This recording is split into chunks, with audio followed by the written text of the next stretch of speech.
Welcome to Module 35, Attacking a 1-2-2 Zone Defense, 1-3-1.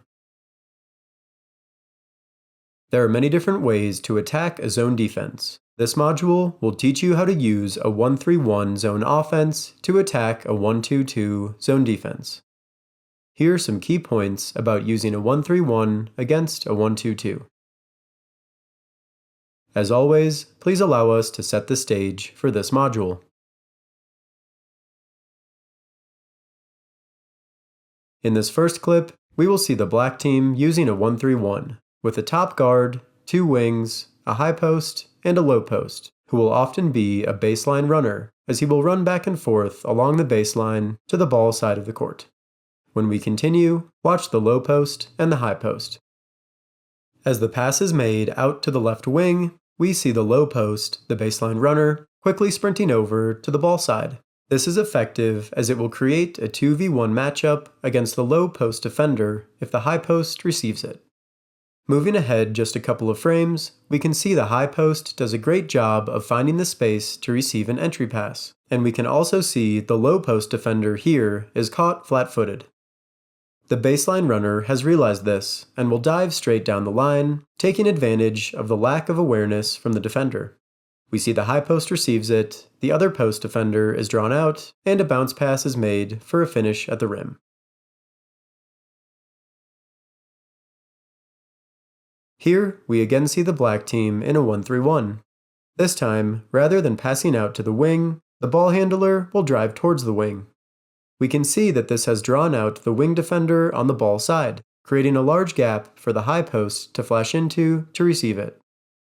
We can see the player has a wide base with active hands ready to attack upon receiving the ball. Watch what he does as the entry pass is made.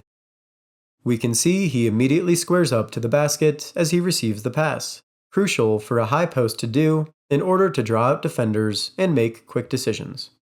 We can again see the baseline runner here timed his movement perfectly, diving down the baseline behind the post defenders. Let's think about why this was open.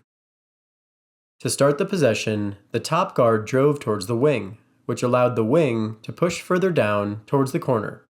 Because of this, the post defender here had to slide out towards the corner, which ultimately opened up the space. So, this was a great example of how a decision early in a possession can directly lead to an opportunity just a few moments later.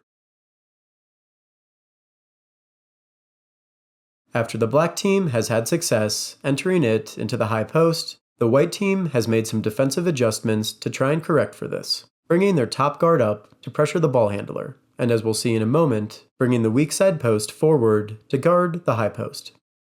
As the pass out to the wing is made, let's notice a few things.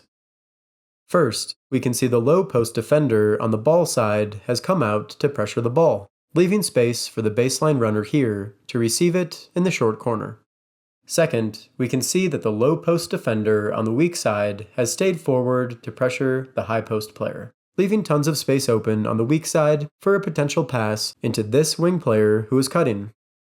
However, the pressure from the white team is good enough to not allow a pass, and the ball handler uses a dribble to create some space, before making a skip pass to the opposite wing. This shows how effective skip passes are against a zone defense. With the defenders now focused in on the ball handler, we see the low post on the ball side caught in no man's land, and the low post on the weak side has not come up to guard the high post here. As the post receives it, he squares up and does a good job to recognize that this post defender has stayed with the baseline runner, leaving the wing player here wide open. When we continue, watch the baseline runner. We can see he brushes against his defender, inhibiting the player's ability to close out the corner, and the corner player now has a wide open look at 3. In this last example, we will see a slightly different 1-2-2 defense. Let's continue and see how the white team sets up.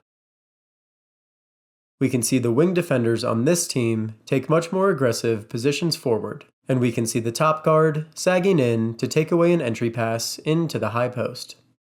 This leaves tons of space in the wing extended to corner areas on each side of the court. Let's see if the green team can take advantage of this. As the ball handler makes a pass to his teammate on the wing, we can see the low post defender has had to slide all the way over, leaving a huge gap behind him, and putting a lot of responsibility on the other post defender.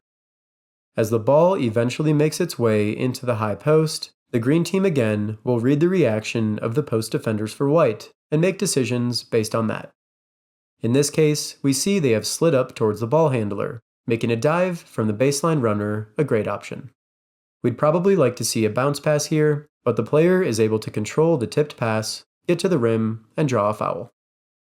So, regardless of how a 1-2-2 zone sets up, the key is recognizing how defenders shift and exploiting the spaces left open. When you're ready, please move on to the lesson.